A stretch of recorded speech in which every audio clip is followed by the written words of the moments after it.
Amy. Amy, you say there's breaking news. Well, it says Donald Trump just tweeted out that he's making his Supreme Court pick on Thursday of next week. Thank you! Exclamation point. That's what I do now. I monitor his tweets. I am predicting his choice will be, and this is largely based on the work of Quinn Hillier, who's done over at National Review, who's done some good work in this area, reading the tea leaves. I think it's going to be Tom Hardiman, who's the Third Circuit, kind of a bootstrapper, chose Notre Dame over Harvard, worked as a cab driver to put himself through Georgetown Law. Young guy, 51 years old. Good. So he's your age. Actually, 23 years my junior. Good for him. Yeah, he is. Love that. Well, I mean, this is not a fait accompli. This is just a guess. But he was confirmed as for the Third Circuit, I think 95-0. So it's going to be very difficult for the Democrats to dig in for confirmation fight and say how horrible this guy is and he's a conservative lunatic and all the things that they want to say when he's already was confirmed for the Circuit Court of Appeals, with overwhelming bipartisan support, zero opposition. So that would be very interesting because, for example, Bill Pryor, who's also rumored, former Attorney General of Alabama, in addition to a member of the 11th Circuit, who's also a great conservative jurist, that would be a real confirmation fight. That would be what would make it confrontational? That would be a battle royale. Really? Just in terms, I mean, his confirmation to the appellate court was a battle royale. So Hardiman kind of flies below the radar. He would be less of a Scalia. I agree. This is Hillier's analysis. I shouldn't expropriate it, but I agree with it. He would be more in the mold of a Alito than a Scalia. Really solid, but not the kind of colorful and dizzying intellect that Scalia was. And that's not a criticism, really. It's just there's only one Scalia. Well, yeah, it's trying to give you a sense of kind of trying to do compares, and those are always difficult. So, the bottom line is the three that have been rumored to be the three finalists would all be great choices. And so Trump is faced with an embarrassment of riches, as are Republicans right now, with some of Trump's executive actions, including on the Keystone. He's not wasting any time. Including on the pipelines. So signed the executive order for the Keystone XL as well as the Dakota Access Pipeline. Now, that Dakota Access Pipeline was already 90% finished before it was halted by Obama. One other thing in terms of the fake news on that's important in your discussions with people is, and the Wall Street Journal makes this point this morning, that this does not go through Sioux tribal lands. This isn't harming tribal lands in South Dakota. I thought it was affecting, possibly tainting their water supply. That's what they keep saying. In point of fact, it's the route was altered more than 140 times in North Dakota. Did I say South Dakota? North Dakota. To protect cultural resources. It cuts along private land where other pipelines run, and it's one of the reasons the tribe lost in federal court. The Keystone Pipeline, the Keystone XL, projected to spin off 20,000 construction and manufacturing jobs, many to be filled by union workers, add $3 billion to GDP. The pipeline could move 830,000 barrels a day along the route from Alberta to Nebraska. Up to 100,000 would come from North Dakota, where there is a glut of crude that has to travel by rail to reach refineries built to process it. And these efficiencies would be a boon to the oil and gas industries.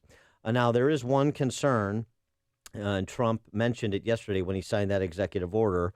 Here's my concern with what Trump had to say here. This is construction of pipelines in this country. We are, and I am, very insistent that if we're going to build pipelines in the United States, the pipe should be made in the United States. So unless there's difficulty with that, because companies are going to have to sort of gear up, much pipeline is bought from other countries. From now on, we're going to start making pipeline in the United States. We build it in the United States. We build the pipelines. We want to build the pipe. Going to put a lot of workers, a lot of skilled workers back to work. And is that a pipe dream? I see what you did there. Sorry. Very nice. Nicely done. Thank you. So that's laudable. I don't have a problem with it. If it's doable, I have a problem with it being directed by the federal government. And a separate order that Trump issued on Tuesday directed the Commerce Department to develop a plan to use U.S. steel and iron in all new pipelines. I don't like the federal government getting involved in managing other people's businesses. But for more on this and the net on it, we're pleased to be joined by the leading proponent of energy independence in the nation. He is Heritage Foundation Chief Economist Steve Moore. Steve, thanks for joining us. Appreciate it. Hi, guys. I think I heard you say, Dan, a little earlier, I was listening to your conversation, that someone, I'm not sure it was, doesn't have the intellectual heft of Scalia. Who does? Well, right. No, I know. Who does? That's like saying he's not Muhammad Ali. I understand.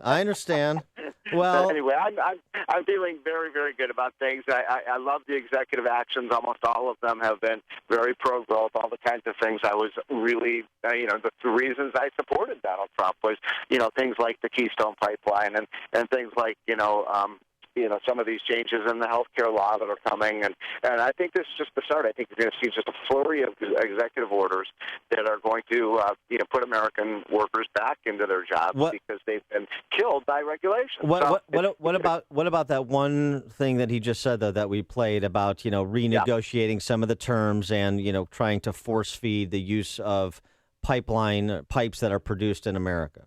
Well, I was struck by that because I do know a lot about pipelines because by the way, it's not just the Keystone Pipeline. We need a whole network of pipelines around this country. We're going to become the energy dominant country in the world.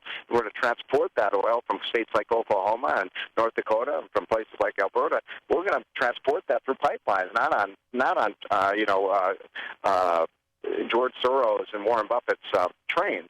And the point is that Youngstown, Ohio is a steel town, and the steel plants have actually been reopened in Youngstown in recent years, primarily because of this shale oil and gas boom, and the pipelines are built with American steel in places like Ohio. So I don't want to mandate to do it, but I love it that it's being built with American steel and they're putting steel workers back. But look, if every project has to have American steel, American this, American that, it's going to completely inflate the costs of these contracts, and then taxpayers are going to have to foot the bill. And then also, too, if you use American-made materials to build the wall between us and Mexico, right, whether it be concrete or steel. Well, this is the point. I mean, and I think I'm really of a mixed mind about this, what do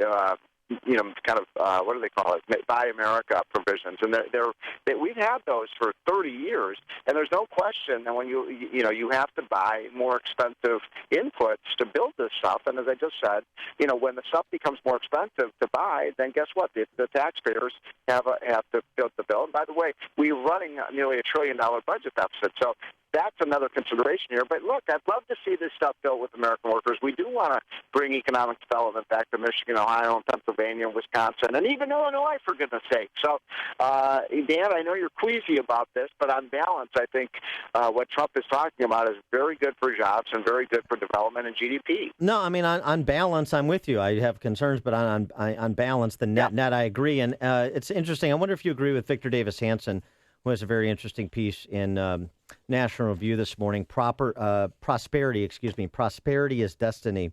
And he, in comparing Trump to Reagan, which I know results in some people bristling and other people thinking that is a appropriate comparison, Victor Davis Hanson says, Reagan lacked the legislative apparatus to become a true revolutionary.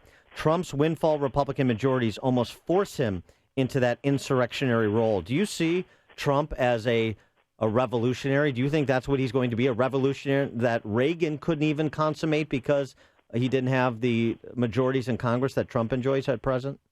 We will see.